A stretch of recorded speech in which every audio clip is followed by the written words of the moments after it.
মোহাম্মদ হচ্ছেন আল্লাহর রাসূল। এখানে কি নাম ধরে ডাকা হয়েছে? না। ওমা মুহাম্মাদুন ইল্লা রাসূল কদ খালাত মিন ক্বাবলিহির রুসুল। মোহাম্মদ রাসূল ছাড়া কেউ নন, তার আগে এরকম অনেক রাসূল পৃথিবী থেকে চলে গিয়েছে। এই আয়াতে নাম ধরে ডাকছে? না। 4 বার মোহাম্মদ শব্দটা কোরআনে উল্লেখিত হয়েছে, একবারও নাম ধরে ডাকে নাই। সুবহানাল্লাহ পড়েন।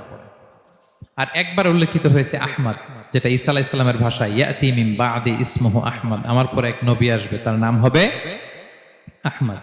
তাহলে দেখেন বিষ্ণু ইসলামকে আল্লাহ তাআলা এত সমীহ করেছেন, এত সম্মান দিয়েছেন, এত মর্যাদা দিয়েছেন যে কোরআনে কোথাও অন্য নবীদের মতো আল্লাহ তাআলা বিষ্ণু নবীর নাম ধরে ডাকেন নাই। যখনই ডেকেছেন ইয়া আইয়ুহান নবী, ইয়া আইয়ুহার রাসূল, হে সম্মানিত রাসূল, হে সম্মানিত নবী।